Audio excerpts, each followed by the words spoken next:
जय हिंद। स्वागत है आप सभी का हैप्पी ट्यूटोरियल में। फ्रेंड्स, ये तिरंगा सीरीज का 17वां पार्ट है और इसमें साइंस का पूरा निचोड़ देखा जाएगा, है ना। आइए स्टार्ट करते हैं। आज का हमारा मोटिवेशनल कोड है कि अभी भी वक्त है, वक्त ना बेकार कर, खींच ले तीर कमान पे और सीधा लक्ष्य पे वार कर।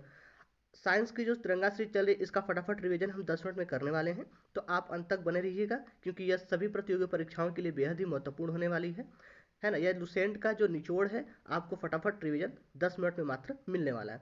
चलिए, दूरी मापने की सबसे बड़ी इकाई कौन सी है? तो दूरी मापने की सबसे बड़ी जो इकाई है वह है पारसेक, है ना। पारसेक है। और धारा एम्पियर का मात्रक है।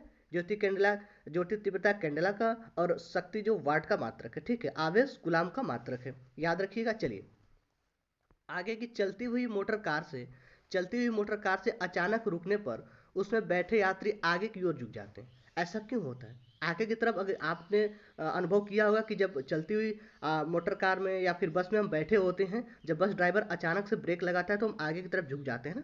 तो यह जड़त्व के नियम के कारण होता है। किसके कारण होता है? जड़त्व का नियम काम करता है।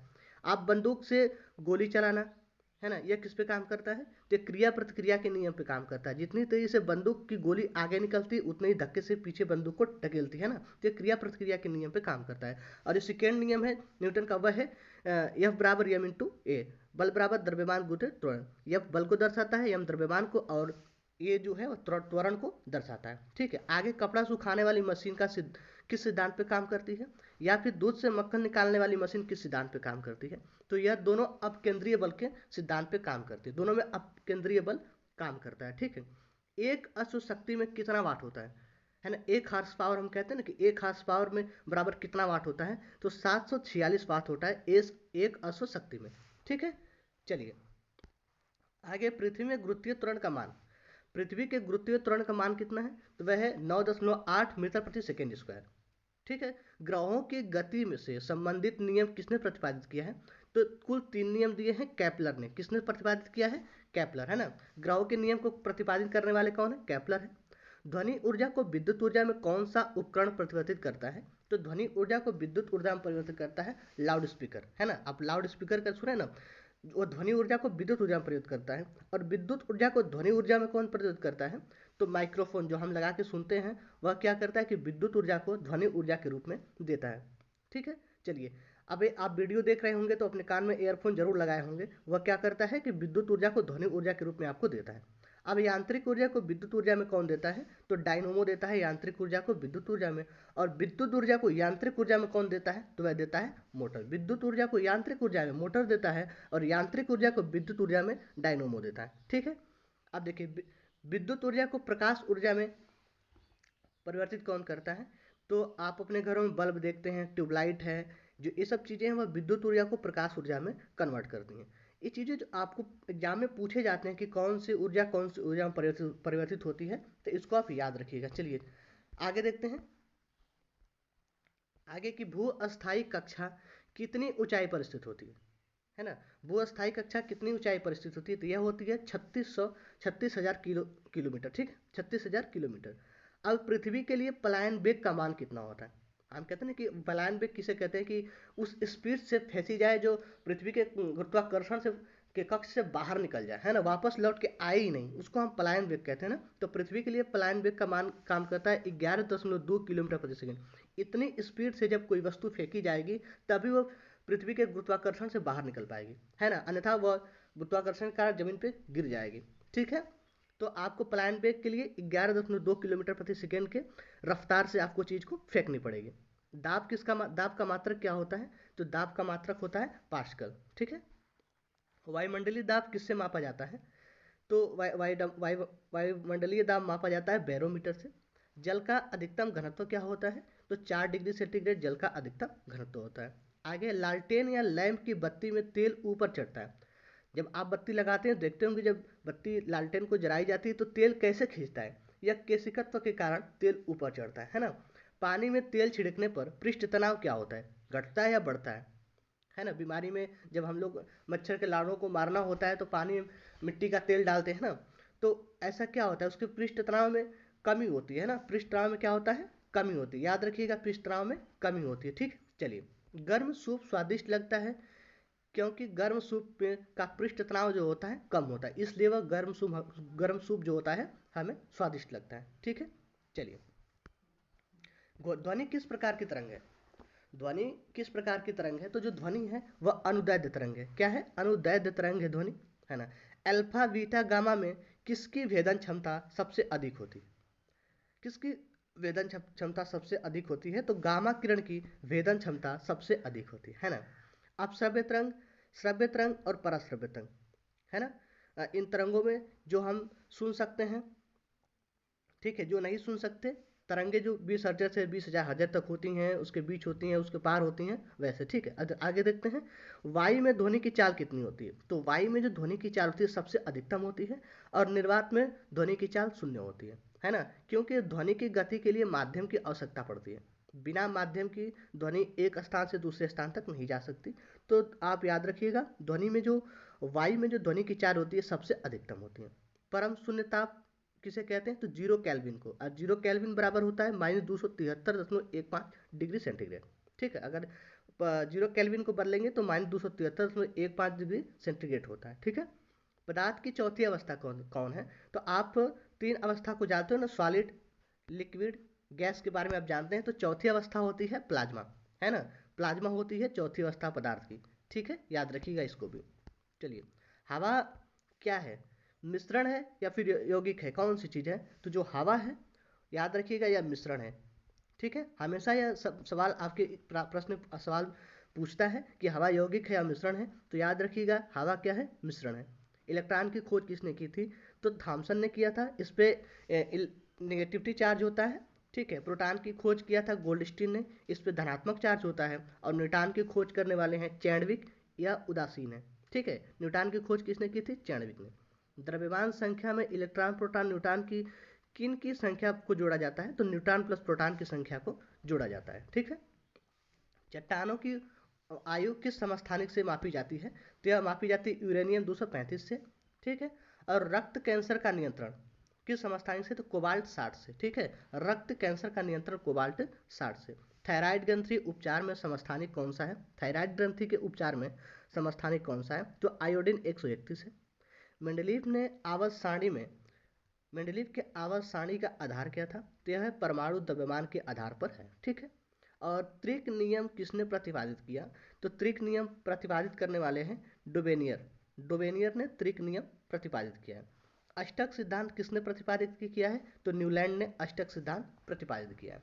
और मोजले के आवर्त सारणी का आधार क्या है? तो इसका मोजले के आवर्त सारणी का आधार था परमाणु क्रमांक, जिसे हम जेड से प्रतिपादित करते हैं। ठीक है। आवर्त सारणी में आवर्त की संख्या और वर्ग की कुल संख्या कितनी है? तो आवर्त सारणी में कुल 7 आवर्त हैं और 18 वर्ग हैं, है ना। ध्यान में रखिएगा। चलिए, अब सिरका, नींबू और टमाटर चींटी में कौन कौन से अम्ल पाए जाते हैं? तो सिरका में पाया जाता है एस्टिक अम्ल। ठीक है। नींबू में पाया जाता है सिट्रिक अम्ल। टमाटर में पाया जाता है ऑक्जेलिक अम्ल। और चींटी में पाया जाता है फार्मिक अम्ल। याद रखिएगा, सिरका में एस्टिक अम्ल, नींबू में सिट्रिक अम्ल, टमाटर में ऑक्जेलिक अम्ल और चींटी में फार्मिक अम्ल पाया जाता है। अब देखिए, अमाशय में कौन सा अम्ल पाया जाता है? तो अमाशय में हाइड्रोक्लोरिक अम्ल पाया जाता है, HCl अमाशय में पाया जाता है। एक्वारेजिया में कौन से अम्ल का मिश्रण होता है? तो एक्वारेजिया में होता है हाइड्रोक्लोरिक अम्ल और HNO3 होता है। ठीक है। अब देखिए, बुझे हुए चूने का सूत्र क्या है? CaOH का ट्वाइस। ठीक है, बुझे हुए चूने का सूत्र होता है मिल्क ऑफ मैग्नीशियम। मैग्नीशिया को क्या कहा जाता है? तो MgOH का ट्वाइस, मिल्क ऑफ मैग्नीशियम। ठीक है, मैग्नीशियम हाइड्रोक्साइड और बुझे हुए चूने का कैल्शियम हाइड्रोक्साइड। ठीक है। खाने का सोडा होता है सोडियम बाइकार्बोनेट। खाने का सोडा सोडियम बाइकार्बोनेट, NaHCO3। याद रखिएगा, खाने का सोडा सोडियम बाइकार्बोनेट। और धावन सोडा का होता है सोडियम कार्बोनेट। इसका सूत्र होता है Na2CO3 10H2O। 10H2O जरूर लगाइएगा। ठीक है, धावन सोडे का सूत्र होता है Na2CO3 10H2O, जिसे हम कहते हैं सोडियम कार्बोनेट। खाने का सोडा सोडियम बाइकार्बोनेट और धावन soda sodium carbonate. Caustic soda का रासायनिक सूत्र क्या होता है? तो कास्टिक सोडा का रासायनिक सूत्र है NaOH, सोडियम हाइड्रोक्साइड। ठीक है। पीएच स्केल की खोज किसने की थी? तो सोरेनसन ने पीएच स्केल की खोज की थी। ठीक।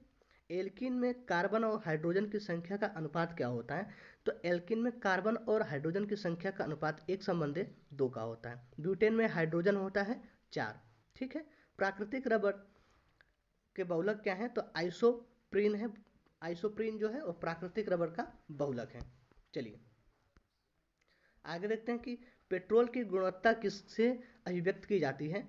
तो पेट्रोल की जो गुणवत्ता होती है ओक्टेन नंबर से अभिव्यक्त की जाती है, ओक्टेन से अभिव्यक्त की जाती है। ठीक है। गोबर गैस, प्राकृतिक गैस, बायोगैस में मुख्यतः कौन सी गैस पाई जाती है? तो इन सभी में मीथेन गैस पाई जाती है। ठीक है। एलपीजी गैस और सीएनजी गैस के घटक क्या है? तो वह मीथेन है। प्रथम विश्व युद्ध में किस गैस का प्रयोग किया गया था प्रथम विश्व युद्ध में? तो मस्टर्ड गैस का प्रयोग किया गया था। फलों को पकाने में किसका प्रयोग होता है? तो कैल्शियम ऑक्साइड का प्रयोग होता है या फिर एथिलीन हार्मोन का प्रयोग किया जाता है। कृत्रिम द्वारा फलों को पकाने की प्रक्रिया है। ठीक है। ओजोन संरक्षण का प्रमुख कारण क्या है? तो क्लोरोफ्लोरोकार्बन है, CFC, है ना। चलिए खाद्य पदार्थ के परीक्षण में किसका प्रयोग किया जाता है? तो उसमें सोडियम बेंजोइट का प्रयोग किया जाता है। खाद्य पदार्थ के परीक्षण में सोडियम बेंजोइट का। पीट, लिग्नाइट, बिटुमिनस और एंथ्रासाइट यह किसके बहुलक हैं? तो ये सब कोयला के बहुलक हैं। ठीक है, कोयले के। प्रोड्यूसर ग्रंथि में क्या होता है? तो carbon plus nitrogen producer gas में, और जल गैस में होता है carbon plus hydrogen. CO plus H2 होता है, और प्रोड्यूस गैस में CO प्लस N2 होता है। सबसे हल्की धातु कौन सी है? तो वह है लिथियम है ना। बॉक्साइट किस धातु का अयस्क है? तो बॉक्साइट एल्युमिनियम का अयस्क है। ठीक है, बॉक्साइट एल्युमिनियम का अयस्क है। और कैलेमाइट किस धातु का अयस्क है? तो कैलेमाइट जो है वह जिंक का अयस्क है। ठीक है। गैलेना धातु का अयस्क क्या है? तो लीड है, Pb। ठीक है, गैलेना धातु का अयस्क लीड है, Pb। और हेमेटाइट, मैग्नेटाइट किस धातु का अयस्क है? तो हेमेटाइट और मैग्नेटाइट या फिर लोहे का अयस्क है। ठीक है। पिंच ब्लेड यूरेनियम धातु का अयस्क है। पिंच ब्लेड किसका है? यूरेनियम धातु का अयस्क है। और जिप्सम में से जल के कितने अणु निकलने पर प्लास्टर ऑफ पेरिस बनता है? कितने अणु निकलने पर प्लास्टर ऑफ पेरिस बनता है? तो 1/2 है ना, 1.5 गुने वाटर निकलने से प्लास्टर ऑफ पेरिस बनता है। इसका सूत्र CSO4 और 2H2O मिलके बनाते हैं। जितना जल निकालने पर CSO4 का हाफ H2O बनता है। ठीक है, इसको याद रखिएगा। उत्कृष्ट धातु क्या है? सबसे उत्कृष्टम धातु है सोना और प्लेटिनम। सोना और प्लेटिनम सबसे उत्कृष्टम धातु है। हीटर की कुंडली किसकी बनी होती है? तो यह नाइक्रोन की बनी होती है। और फ्यूज तार किससे मिलकर बनता है? तो लेड और टीना से, Pb प्लस Sn से मिलकर फ्यूज तार बनता है। ठीक है। चलिए कृत्रिम वर्षा में किसका प्रयोग किया जाता है? तो सिल्वर आयोडाइड, AgI का कृत्रिम वर्षा में प्रयोग किया जाता है, सिल्वर आयोडाइड का। फोटोग्राफी में किया जाता है silver bromide, AgBr, silver bromide का प्रयोग किया जाता है। और क्विक सिल्वर क्या होता है? वह होता है पारा। सफ़ेद सोना किसे कहते हैं? तो प्लेटिनियम को कहते हैं। नीला थोथा कापर सल्फेट CuSO4 को कहते हैं। चूहा मारने वाली जो दवा होती है उसे जिंक फास्फाइड के नाम से जानते हैं। और मोनोजाइट मिट्टी में कौन सी धातु होती है? तो थोरियम धातु होती है मोनोजाइट मिट्टी में। ठीक है। चलिए भारी जल का सूत्र क्या होता है? वह होता है D2O। और शुष्क बर्फ क्या होता है? ठोस CO2 होता है। ठीक है। ब्लीचिंग पाउडर का सूत्र होता है कैल्शियम क्लोराइड, CaOCl2 होता है। लाल दवा का सूत्र होता है पोटेशियम परमैंगनेट होता है, KMNO4 है ना, KMNO4 होता है। ठीक है। चलिए KMNO4 होता है। ठीक। जिंक, कापर जिंक और निकेल के मिश्रण से कौन सी धातु बनती है? तो यह बनती है जर्मन सिल्वर। कापर जिंक और निकेल के मिश्रण से बनता है जर्मन सिल्वर। हवा की गति का मापन क्या होता है? तो हवा की गति मापी जाती है एनीमोमीटर से। और वायु दाब मापा जाता है बैरोमीटर से। समुद्र की गहराई फेदोमीटर। आर्द्रता मापी जाती है हाइग्रोमीटर से। और दूर स्थित वस्तुओं का ताप ज्ञात किया जाता है पायरोमीटर से। ठीक है। भूकंप का मापन होता है सिस्मोग्राफ से। द्रवों की श्यानता ज्ञात की जाती है। द्रवों की श्यानता किससे ज्ञात की जाती है? तो वह की जाती है विस्कोसिटी से। ठीक है। द्रवों की श्यानता विस्कोसिटी से। याद रखिएगा, ये सब हमेशा आपके एग्जाम में पूछे जाते हैं कि किससे किस चीज़ का मापन किया जाता है। ठीक है ना। तो हवा की गति का मापन एनीमोमीटर, वायु दाब बैरोमीटर, समुद्र की गहराई फेदोमीटर, आर्द्रता मापन हाइग्रोमीटर, दूर स्थित वस्तुओं का ताप मापना है पायरोमीटर से। भूकंप मापन होता है सिस्मोग्राफ से। द्रव की श्यानता मापी जाती है विस्कोसिटी से। ठीक है, चलिए आगे देखते हैं। परमाणु सिद्धांत किसने दिया है? तो डाल्टन ने दिया है। रेडियो एक्टिविटी की खोज की थी हेनरी वेकुलर ने। और सापेक्षता का सिद्धांत आइंस्टीन ने दिया। विद्युत चुंबकीय प्रेरण फैराडे ने। और एक्सरे की खोज किसने की थी? तो राटजन ने एक्सरे की खोज की थी। और नाभिकीय रिएक्टर की खोज की थी एनरिको फर्मी ने। नाभिकीय रिएक्टर की खोज की थी एनरिको फर्मी ने। तो आज के लिए इतना ही, अब मिलते हैं अगले सीरीज में, तब तक के लिए धन्यवाद।